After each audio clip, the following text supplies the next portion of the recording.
I'm sorry.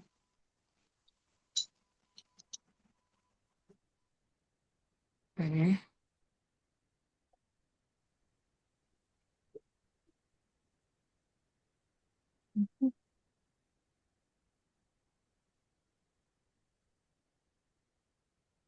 Since we start, um, since the recording started, let's begin our session. Good morning, good afternoon, and good evening, everyone. This session will be recorded and later shared on the Nursing Now Challenge YouTube channel. Um, Welcome to today's webinar, the first session in a series that brings together early career nurses, senior nursing leaders, researchers, and professional organizations to explore leadership as a lived, relational, and evolving practice in nursing. This Nursing Now Challenge Leadership webinar series is proudly supported by the Australian College of Nursing and the Taiwan Nurses Association. We are delighted to present an interview-style conversation featuring two early career nurses, together with a distinguished nursing leader whose career has shaped the nursing profession profoundly. It is my great pleasure to introduce our featured guest, Professor Debra Thoms. Professor Debra Thoms has held senior leadership positions at both state and national levels in Australia, including serving as the Australian government's Chief Nursing and Midwifery Officer. In 2020, the International Year of the Nurse and Midwife, she was recognized by Women in Global Health as one of 100 outstanding nursing and midwifery leaders worldwide. Her remarkable contributions to the profession have also been recognized through her appointment as a Distinguished Life Fellow of the Australian College of Nursing and an Honorary Fellow of the Australasian College of Health Service Management. She currently serves as a board member of the International Council of Nurses, contributing to the advancement of nursing leadership and policy at the global level. Professor Thoms also holds adjunct professor of nursing appointments at the University of Technology, Sydney, and Queensland University of Technology. Professor Thoms, thank you once again for accepting our invitation. It is a privilege to have you with us today.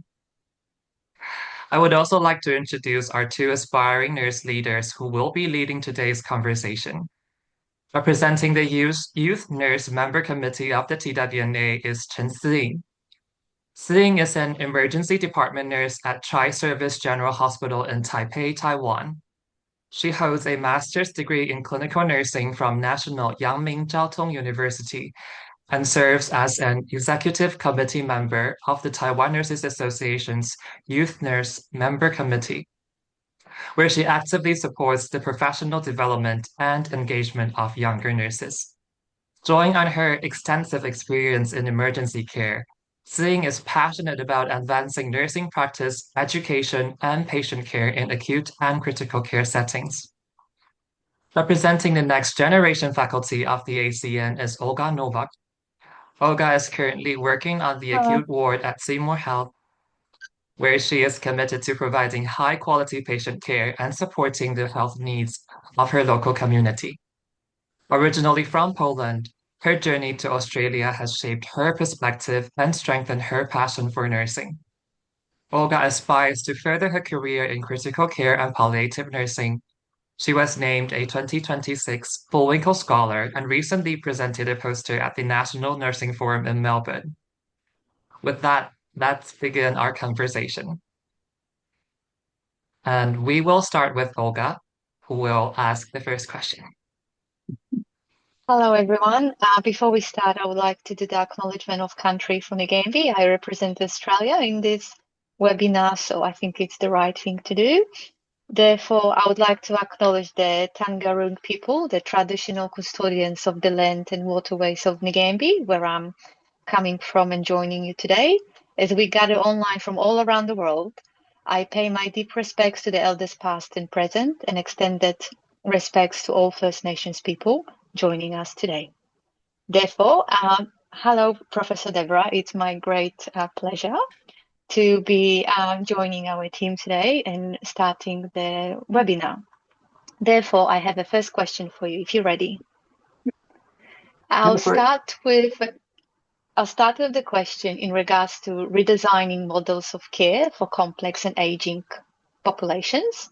So, Professor Debra Thoms, with challenging demographics, an aging population, rising rates of chronic conditions, and traditional models of care are being stretched, as we know, how can nurse leaders take the initiative in designing and implementing multidisciplinary and community-centered models of care rather than waiting for top-down healthcare system directives? Thanks, Olga. Hello, everyone, and thanks for having me here tonight. And I'm coming to you from Darkinjung country, which is on the central coast of New South Wales. Look, I think it's a difficult question, Olga, and it's not something that has a simple answer, like many things in healthcare. And it can be frustrating waiting for top-down change. But I think that there are often things that you can do at a local level. I think we sometimes underestimate how much power, shall we say, for want of a better word, we actually have to change things just even within our own environment. So there may be ways that your ward's working or whoever you're working for are doing things that you may well have opportunity to look at that and to come up with different approaches. And so in a way, I suppose I'm saying start local and look at what you can change in your own environment, working with your own teams. I think you need to understand the environment that you're in and also what are some of the, the strategic plans that might exist that you can look at and use as part of the leverage for what you want to see or maybe want to suggest change. I think you need to do your homework, as they say. You need to get good data if it exists. You need to build a real case for why you think it could be done differently. You need to find out who the supporters might be and who won't be the supporters. And if you can get a bit of a line on why people may not want to support it, do you have ways of responding or building into what you think could be a better model of care or a different model of care or whatever it is you want to do that addresses some of their perhaps concerns, recognising, change is always challenging for many people. And so you need to think carefully about how you might address their concerns, but recognising you probably won't address all of them, and that's okay. You need courage, and dare I say, you need to be a little bit of a risk taker. I must admit, I never considered myself a risk taker, but others tell me, yes, you were. So sometimes you have to stick your neck out a little bit, and obviously in a calculated way, shall we say. You've done your work and you know what sort of a risk you're taking. And dare I say, always have plan B. Plan A often doesn't come off. So it's always good to have other ways of looking at an issue and understanding, okay, we wanted to change our model of care to X, but we didn't win that particular argument. Do we know why we didn't win the argument? Is there another way we can position this, another way we can look at it and think about things? Change from the top is quite slow at times. Sometimes you get change that happens very quickly from the top, but it usually is relatively slow. And as I say, I think there are often things you can do at a local level that we don't always realise we actually have the power to change ourselves. So I'm not sure if I've given you enough there. Feel free to ask more. No, I think that was fantastic. And as you've mentioned as well, changes and going back, having plan A, B, C, that goes to the nursing, the GIP cycle that we have to sometimes go back, evaluate, analyze everything. How could I have done something differently in my situation? And the same to the question goes. So we go to the fundamentals of nursing again. So thank you so much for bringing it up as well. I'll pass on to my colleague Shujin for the next question, if you're ready. Yep, sure. Okay, before my question, thanks for Changbo's introduction, and thank you, Olga, for her opening questions. And here comes my questions. Is it all right? Yes. Okay, so Professor Debra Thoms, you have held senior leadership roles across government, academia, and professional organizations. So looking back on your journey, what experiences most shaped your understanding on nursing leadership?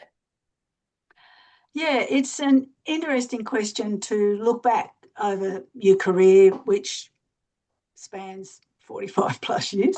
And I have to say, when I was a beginning nurse, an early career nurse, I had not, nursing leadership management type roles never entered my head.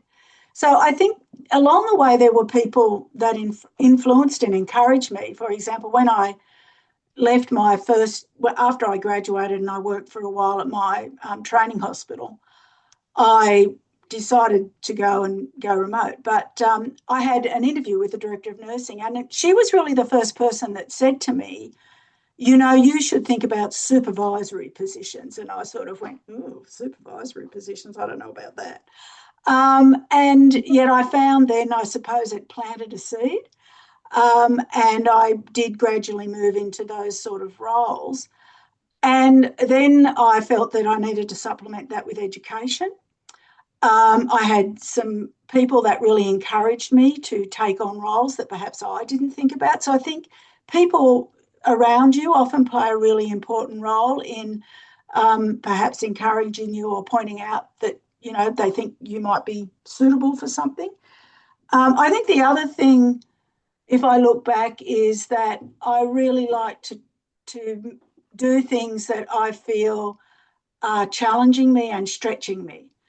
I look to feel challenged in my work. And if I reached a point in a role where I felt perhaps my learning was now diminishing, I would probably start looking for another role because I needed that growth. I needed that additional challenge.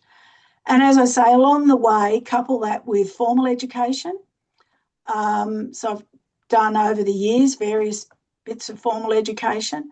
I was lucky in my generation of nurses that I actually did a BA in economics and psychology right at the beginning of my career, which I found very useful as I moved into more leadership type roles. But I supplemented that with further education as I went on. So I suppose in summary, I'd say it's about people, mentors, networks, and further education. Never underestimate the contribution that makes. And I think being active in something like your professional organisation, I joined ACN's predecessors early in my career, and I found that many of the senior nurses in those organisations and now in ACN were really supportive of, encouraging you and providing you with that mentorship as you move through your career and look to do different things. So, Okay, I hope that thank answers your question. Professor Thoms. Yeah, that's a very meaningful reflection. Thank you.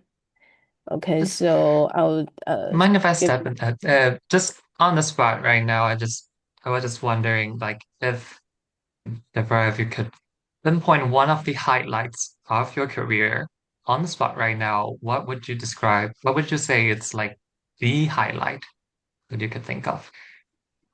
Yeah, it's look, there's been a few. I think my role as the Chief Nursing and Midwifery Officer at New South Wales Health, where we did two major pieces of work as a team. One was around person-centred practice, and the other was around trying to provide leadership development for nursing unit managers. The other thing would be the relocation of the Royal Hospital for Women from Paddington to Randwick.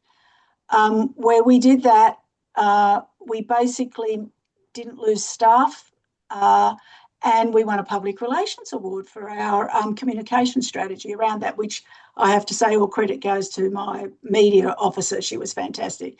But it was being involved in something like that and the whole process of relocating to a multi-hospital campus and the community's engagement and all that was really meaningful. And I think having to I was the director of nursing originally with that, and then I was the general manager. So it was, but that and the work at New South Wales Health.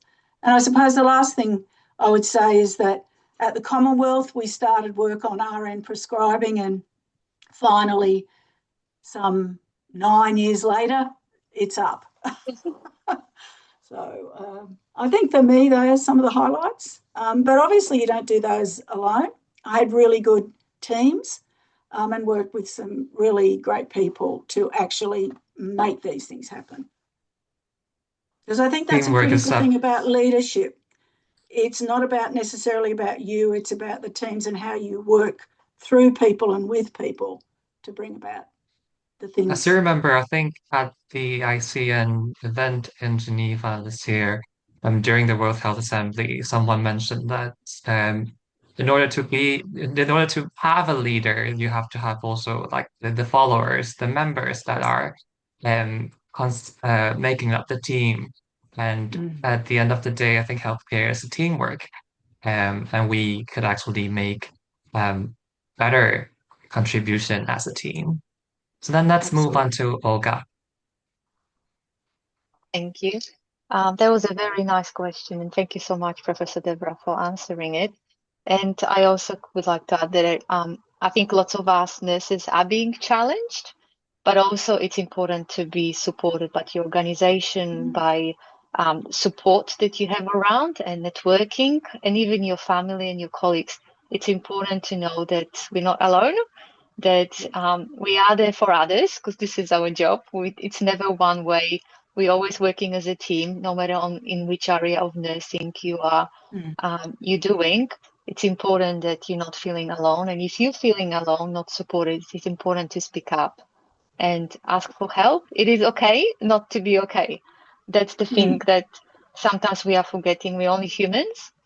And it's important to be kind to ourselves as well and put ourselves as nurses, as moms, as women, as men, fathers, to put us as well at front at times when we're thinking it's too much too. Moving to the next question, I think that will go really well with the previous one. This question will be in regards to sustaining career longevity and personal purpose and resilience. Therefore, Professor Debra Thoms, throughout a distinguished 4-decade career you're showing us, spanning clinical practice, higher education, national government policy, and global health advisory boards, how have you maintained your personal drive and resilience during periods of major healthcare systems reference or crisis? I know you've mentioned some of it. Is there anything else that you would like to add towards that question? Yeah, sure. Look, yes, as you said, I mentioned some things about, having that support that you've just talked about, your networks, your professional and your personal networks. I think I probably took a while to recognise the importance of work-life balance. I can remember clearly at a point in my career saying, you need to put some boundaries around some things here, and you actually need to get a bit more balance. And I'm certainly keen that I am, as a person, not purely defined by my work, but I have outside and other interests. And I think that's important. I think the other thing is being in positions where you can be true to your values. I have had an incident, did have employment at one time where I felt there was a real problem in terms of my values and the values of the organisation. And ultimately I felt I had to go because that produces a degree of stress when you're working in an organisation where your values are not aligned. And, you have to make a decision. Now, sometimes that's really difficult. If you live in a town where there's only one employer, that becomes really difficult. But it does produce stress. I think it probably helps that by nature I'm an optimist, so I do look for the positive in things. I don't dwell on the negatives, shall we say. So that probably helps, but I don't know if that's luck or design. I'm not sure what that is. And I think, really having a close set of colleagues that you could talk freely with and safely with, having some, what I would call safe colleagues, that if you say something, particularly when you're in some positions where you have to be politically aware, you need to ensure that you have a safe mentor or person that you can have conversations with about things that you're concerned with, and that it's going to go no further. So I think, having that sort of set of things around you helps, but some of it probably is also helped by one's own personality at times. So true, so true. Yeah. Thank you so much. Oh, sorry. if there's like, no. I wonder if like, 'cause I know that currently, Darcy recently just also experienced like the transition from the nursing student to like a registered nurse, and I wonder if like Darcy would have any input on this. Yeah, look, this is one of my favorite topics. In fact, there's a whole thesis that I'm writing on it at the moment, and I think retention, and particularly retention of early career nurses, is globally a very, very hot topic. And we know that there's so much, I mean, at least, and like as I'm sure Olga and Professor Thoms know, in Australia, it's a massive component of our national nursing workforce strategy, is looking at transition to practice and how do we support early career nurses to not only enjoy and have pride in what they do, but actually to have, like, at the end of the day, longevity in this career to sustain contemporary health systems. And look, Professor Thoms, you've held many positions, more or less all of them. And I would love to know, I suppose, and look, I'm probably, putting you on the spot a bit, but I don't think it's anything you can't handle. I would love to know what your, I suppose, opinions are, or I suppose, what do you see is the solution to retaining our early career workforce? We know, and not just in Australia, but globally, like currently nationally, if everyone on the webinar, I'm from Sydney and work in the lovely organisation that is New South Wales Health, and nationally our workforce, the average age is 42 years, but we have so many, the biggest uptake of early career nurses and people engaging in higher education and nursing is under 29 years old, but we're just not hanging on to them. And I would love to know, as someone that's had so much time in the profession, what your insights and opinions are on why that might be. Yeah, I think it's an interesting question, Darcy, because I think those of us that were around when nursing education moved into the universities expected a more significant, I think, I do think we probably expected a more significant change in the culture of the workforce. And I'm not sure that that's been achieved, even though the large percentage of our workforce now has come through the higher ed system. And I suppose my concern is that it's, to some extent, the culture of the profession needs to shift.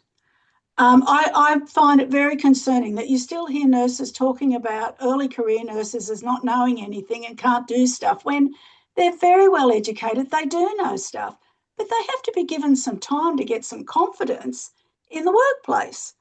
And support. And support. Yeah, well, that's how you help build their confidence, is by giving them some support. But it doesn't have to be massive structural systems necessarily. It can be as much as just people being kind to each other in some settings. And I think it does come down to some of the leadership. I think we've been through a period of what many would call economic rationalism, which is quite numerically driven and doesn't always pay as much attention to the more humanistic side of leading a workforce. I think that's shifting, and I think we do need to move more to that side of the ledger, for want of a better phrase. I think having appropriate support systems, but recognising people as they come into the health system will develop at different rates, and our ability to be flexible and to recognise that Mary Jones over here is moving through and getting everything, and she's going to be pretty confident and pretty okay in 3 months. But this one over here might need 6 or 8 months. We do like to say it's got to be this, it's got to be that, and be very concrete about some of these things. I do think we need to try and find ways of being a little more flexible with people. I think, working conditions and all those things are still challenging. Workload, all that continues to be a challenge. There have been improvements made, and there's further work to be done in those spaces. And all of that plays into how early career nurses can transition into the workforce, because as someone has just said there, the one size fits all approach is problematic because not everyone is the same. And it was ever thus. Even in the hospital training days, some people took longer to get to point B than other people. And we need to find ways to support people and not just be very black and white about it. I think things like clinical supervision, I think should be right throughout health systems. It provides that support, that confidential place where you can go and say, I've had a really bad day, I think I did this wrong or whatever, and have a conversation about it in a safe way, learn from it, and not take it home with you and feel that you did that you think you shouldn't have done. I think that could be very helpful across the system. It's in pockets, but not everywhere. So I think in a way, it's a wicked problem. We've had it for a long time. We've got away with it, shall we say, because we had a generation, my generation just tended to put up with stuff. Happily, I do think your generation doesn't just put up with stuff. And I think that's good. But it is challenging for health systems because they're used to a much more compliant workforce. And I do think it is, as people march with their feet, which people are doing, that, organisations need to look internally at themselves. The profession needs to look internally at itself in how it supports its early career nurses, as well as how health systems do it, because it all needs to work together. So I think I no particularly simple like solution. the kindness part and the flexibility. It's also like recognizing as early career nurses as well as nurses in general, we all start somewhere. I Yes. particularly like the comments from Lillian. To better support early career our registered nurses, we should move beyond a one-size-fits-all development Yes. approach and establish a personalized career journey framework that integrates career coaching, mentorship, competency development, specialty exploration, leadership exposure, and well-being support. Yeah. And I think what Yes. someone no, it's our profession. We need to have and I heard a nurse told me this once, we need to have competency because, the patient safety is at the heart of what we do. But I was having this discussion at a conference I was at, and it was about, yes, we need competency, but let's move from competency to capability as well. And I Yes. think that comment really, really highlights that looking at, like you said, the humanistic features of it, the person who you've got in front of you, as opposed to a number, a ratio, a KPI. Yeah. And I think that yes, within nursing there is a technical skill requirement, which is what many people think of as competencies. And yes, you need to learn those at a point, through your education program, and then build on that once you finish. But there is a move forward then to capability, which goes beyond that mere technical skill. And you need to be using all of what you've learned, which is far more than just the technical skills.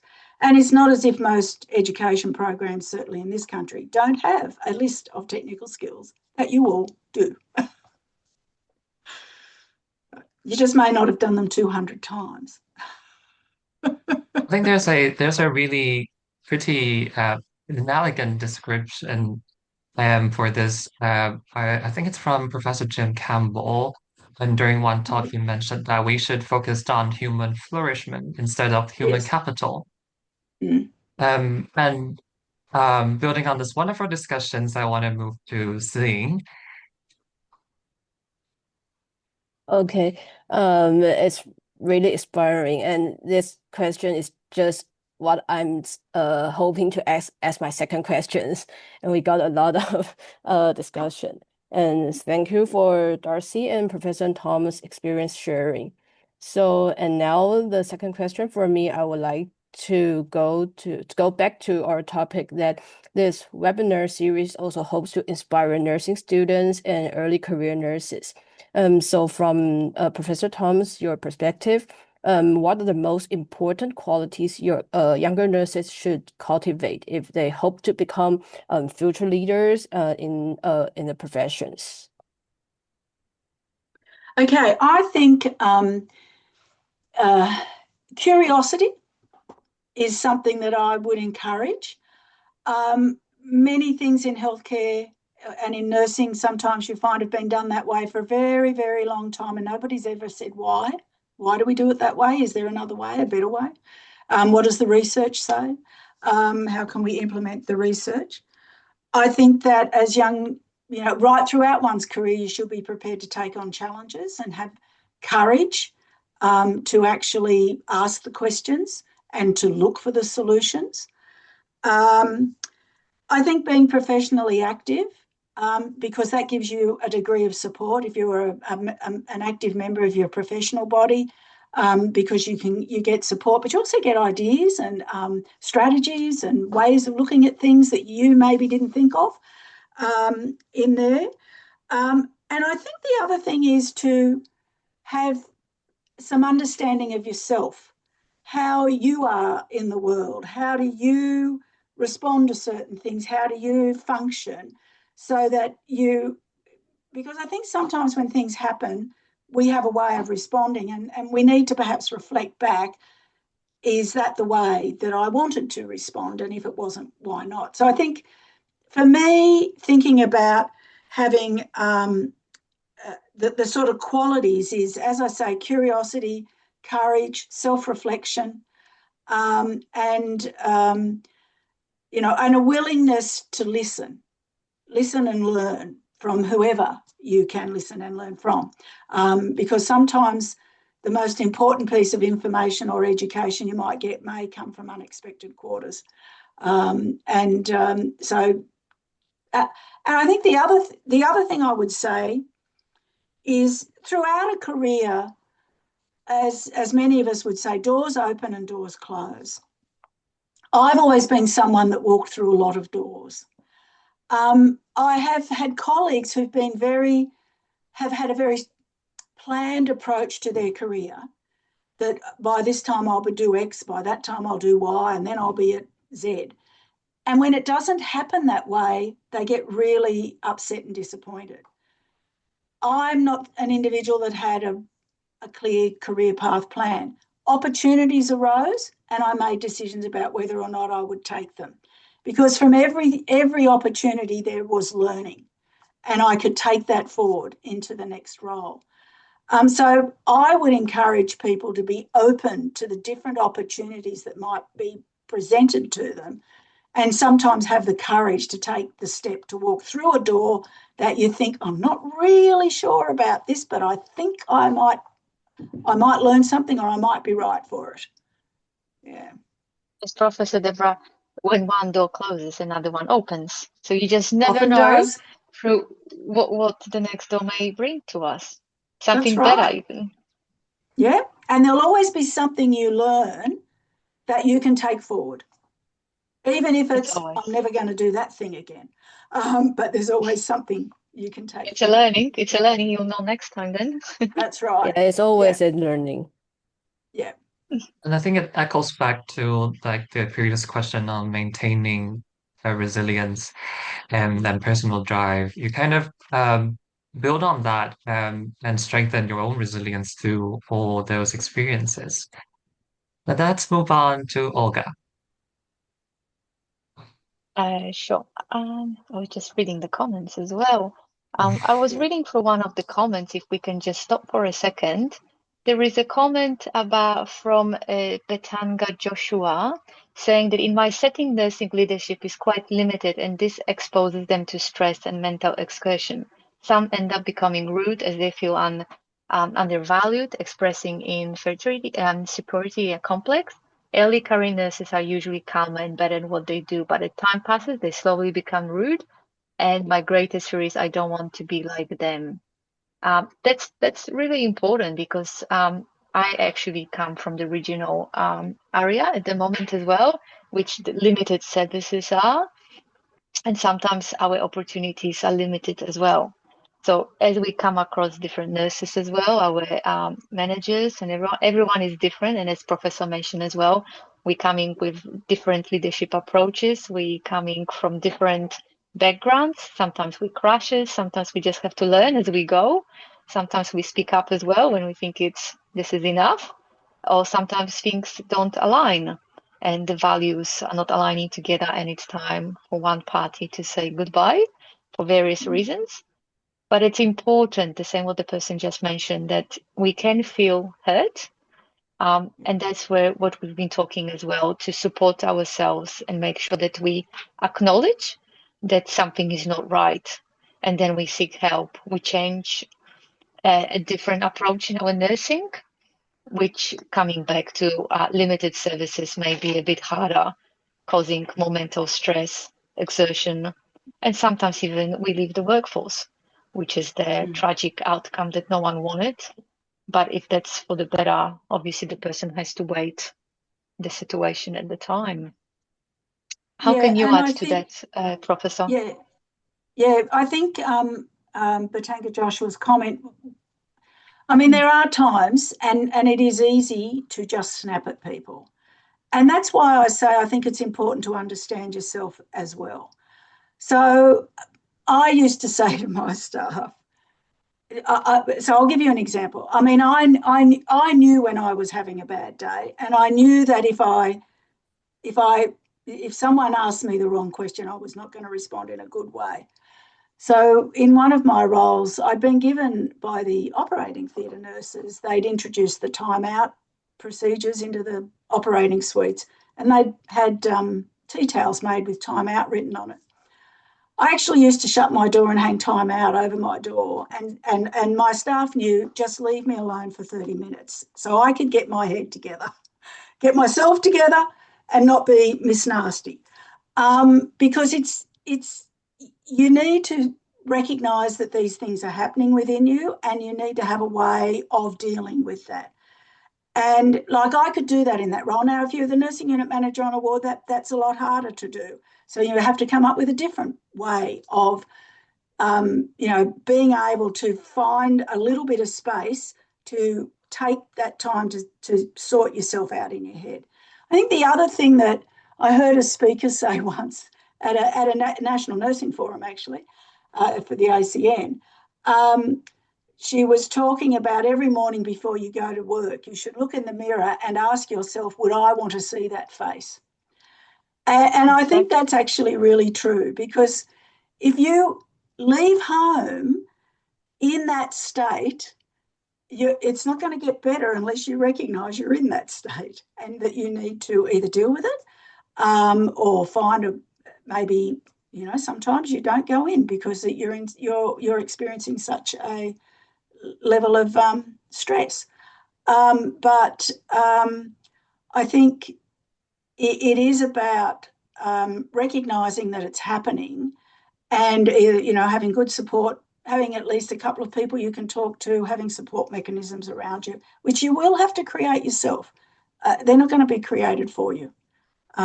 We have to do that ourselves to a large extent.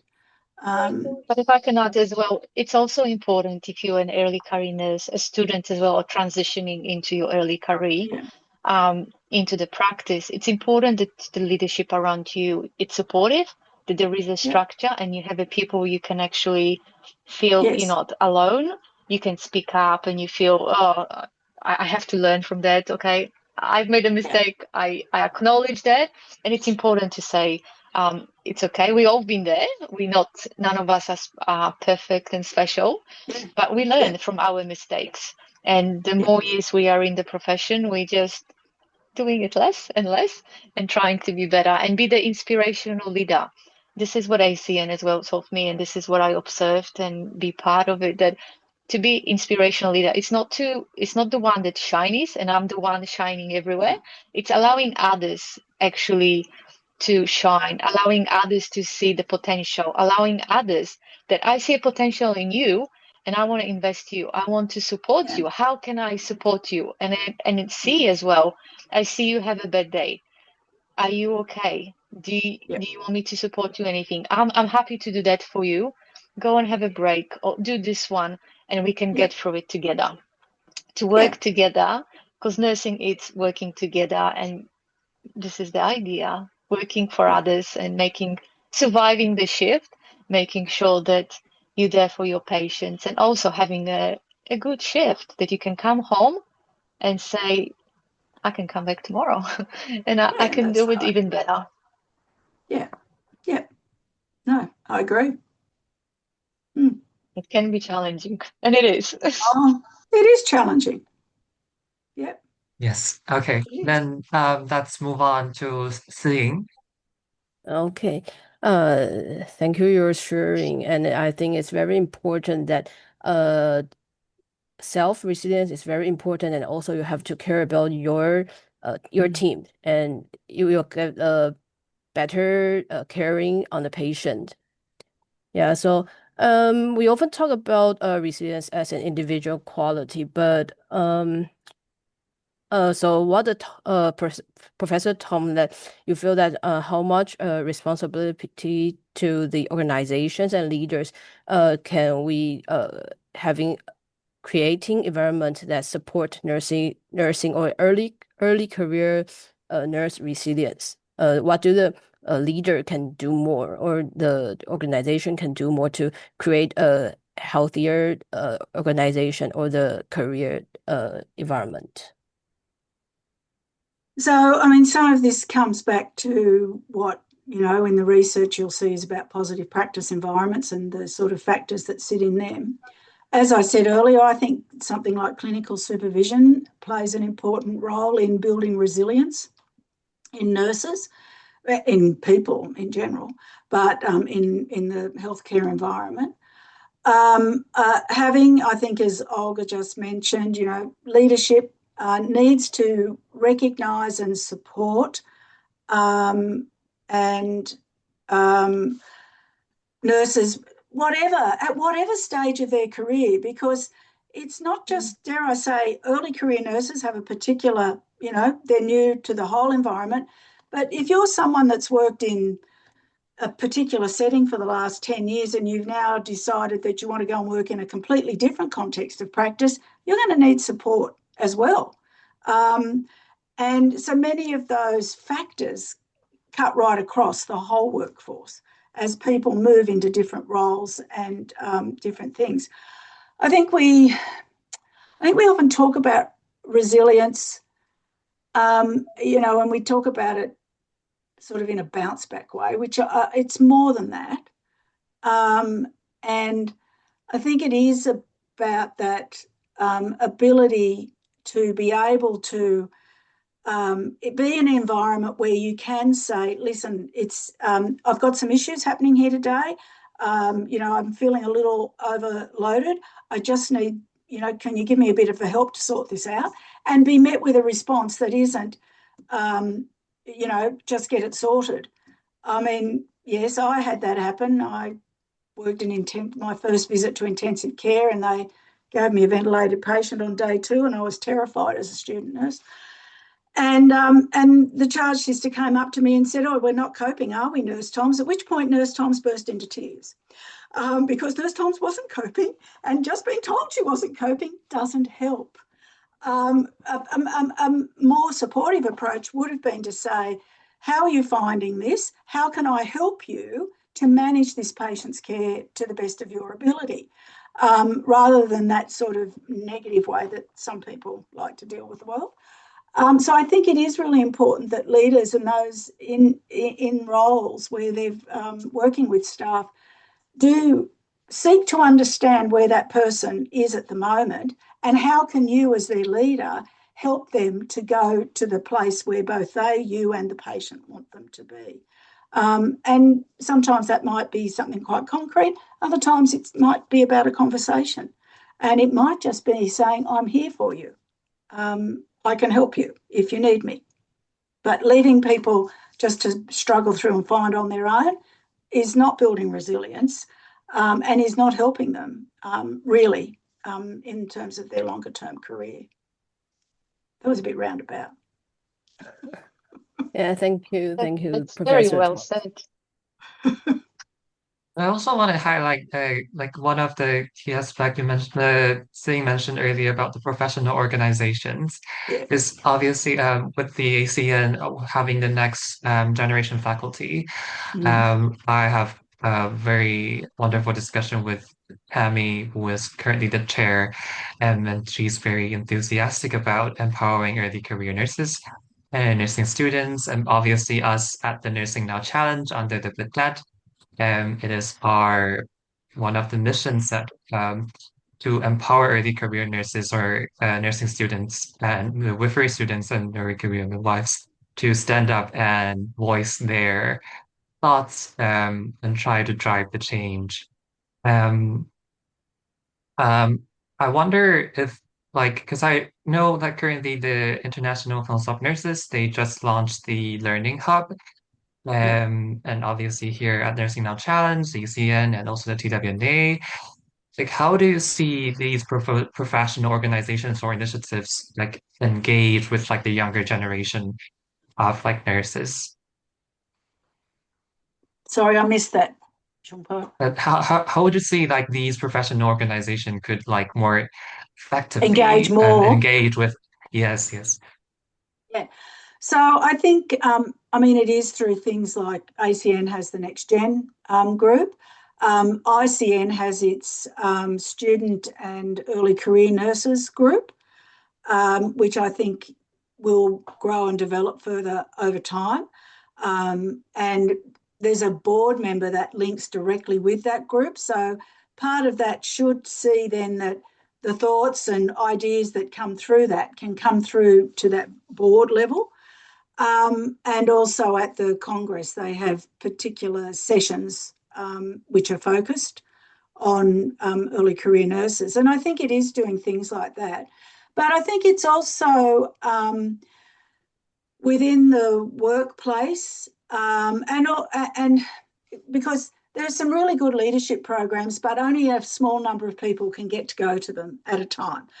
And there are many more people that would like to engage and they can't always. So we need to have a range of strategies or a range of opportunities for people available to let them engage, but also at an organisational level when you're looking at bringing together a group of nurses to look at something, ensuring that you're getting that cross-section, that you've got some early career nurses involved in activities, in the development of policies, in the conversations about strategy and what the nursing service might do, that it's not just the same small group that always do those things, that there's actually a strategic and active approach taken to bringing in early career nurses to the conversation because they come with a different perspective and they often have some quite different ideas, and we need to be thinking about those things, not waiting 20 years for them to be in a leadership position to say, I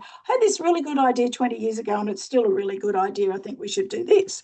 It's finding ways to engage with them, and at the professional organisational level the same. I think the other thing is when you look at some of the professional bodies and the way their boards and things are structured, there might be opportunities, but regardless of whether you're an early, mid or late career nurse, when you apply for some of those jobs, or roles, it needs to be about meeting the role criteria, because they won't just appoint you because you're an early career nurse.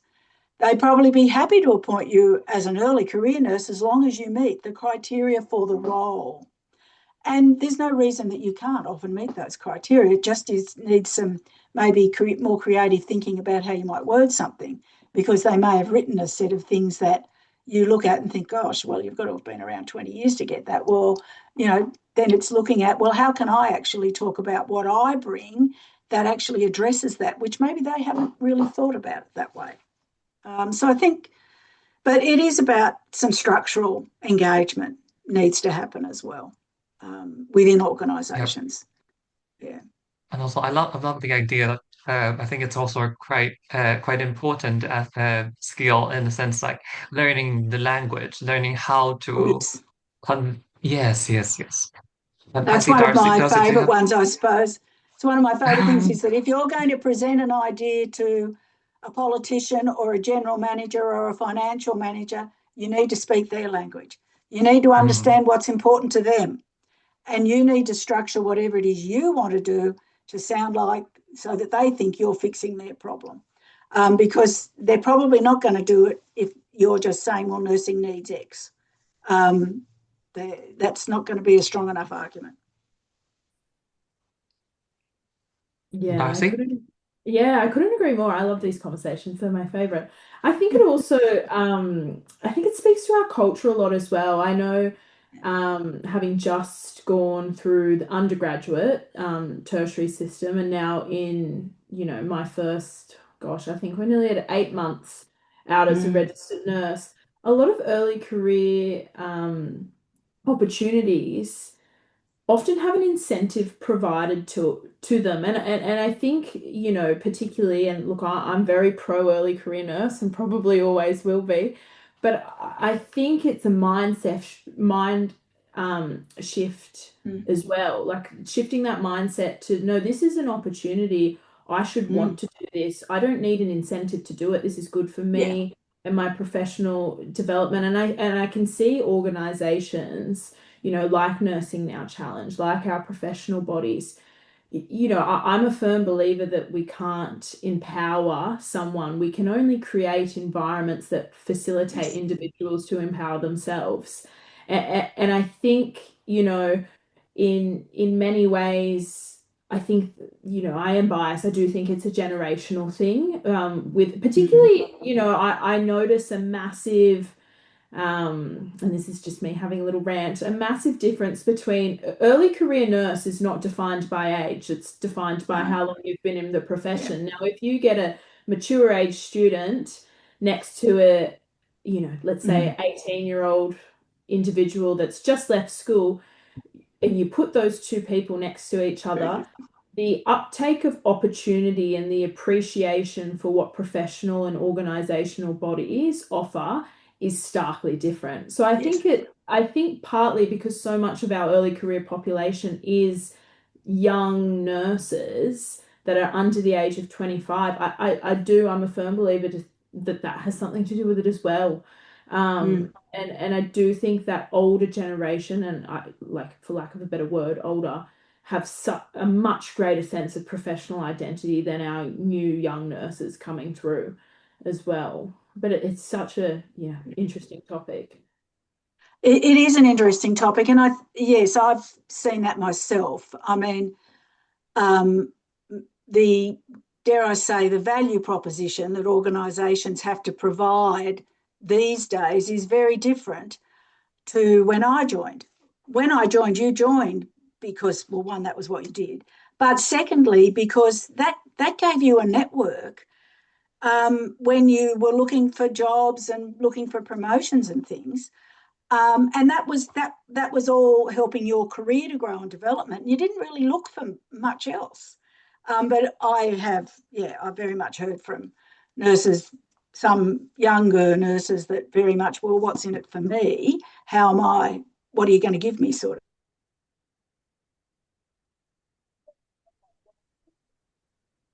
thing. And yeah, I think, yes, that's an ongoing challenge. shall we say. But I think you're right that you get opportunities. You can't make them. You can't. It's the old saying: you can take a horse to water, you can't make it drink. That hasn't changed. Yeah. I'm gonna hand them over to Olga. Fine. Do we have time for one more question, Professor Debra? Yes. Yep. Yeah. My last question would be addressing the uses around regional and global workforce challenges. We've mentioned about the regional a little bit before. So, Professor Debra Thoms, as you have previously highlighted that healthcare workforce challenges are far more complex than simply training more staff, especially when balancing distribution between metropolitan and regional healthcare services. How can national and international peak bodies better support, especially the regional and rural healthcare environments, to retrain skilled nurses and maintain sustainable care models? We've just mentioned with Darcy as well a little bit more about the how we can retrain as well and keep the staff, but how we can support the regional and regional healthcare workers. Look, it is a significant challenge, and I think it does require investment. If I think about I think some of the greatest experience you can get as an early career nurse is going to work rural or even remote. But we don't have the staff there to be able to support them. And there needs to be investment in order to have people available to actually support nurses who may be interested in working in those environments right from the get-go. I went and worked remote with 15 months experience in a cardiothoracic unit, which is not exactly the best preparation. And I have to be honest, I think for the first 6 months, I was sick nearly every night because I was so stressed because I had no idea what I was doing. Now, I did have another RN working with me, and we did have, I'd have to say that in those days, we were brought into town every 6 weeks to give us a break, to check we were okay. We were visited every 6 weeks by a senior nurse administrator. Our medical officer came every 6 weeks, but it was a long time ago. We didn't have phones or internet or any of that jazz. We just had radios. But in many ways, I felt more supported in that environment than I did in some other environments where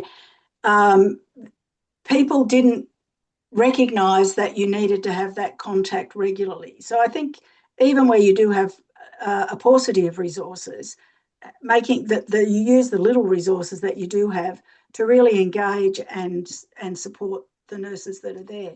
I know in Australia some of the jurisdictions have started to invest in providing support in some of those more regional settings because you need nurses out there, but there are nurses that want to go there. And spending 12 months or whatever in the high-tech big city hospital isn't always the best preparation to go and work in a regional centre. But dare I say, I think in terms of your skill development and your resilience and your leadership development, that's often where you can get really good experience. But we do need investment. It's not something that can just be, we can just say everybody needs to support everyone. In these small hospitals where you've got one RN and one EN on, if you get a novice nurse, you can't leave them there on the first week just with the EN. They need to have support around them. It's not fair to them. It's not fair to the patients. It's not fair to the other staff member. So I do think as a health system, we haven't always invested as much as we should in that early engagement with staff and then building those longer term retention aspects so that they then stay. The Marrier Farmer strategy is not the best strategy, shall we say, for keeping them there. Thank you so much. You just said everything so right, and we see on daily basis how it works in the regional and rural area. We're hearing stories as well through ACN, through our colleagues, and some of them are just chilling to know that there's only one RN and she's just actually doing her grad. So she's still very fresh, and she's just managing the whole area, not actually knowing what she's doing, but she's just going along, obviously trying her best. And but they need support. They need support. They just can't be left alone. And I think, but the thing, it's not fair. I think it's not fair. No, it's not fair. I think that one of the things we need to remember, though, is the foundations of your practice will stand you in good stead. And that if you've got strong foundations, even if you don't always know exactly what is going on and everything about it, if you can practice, implement those strong foundations that you've got in your practice, you will get through. And know as well where to research, where to look for, where to ask for help as well. Not being afraid and being the optimistic person, having half of a cup full rather than empty. It will help you a lot. Yes. Yeah. True. As much as I'm very, very enjoying this discussion, I am mindful of the time. So I have to close this session. Thank you everyone thank everyone for attending the first session of this leadership webinar series. We will have the next one. We will release the registration link for the next webinar series, which will take place on the 4th of September, focusing on the gender aspect of leadership.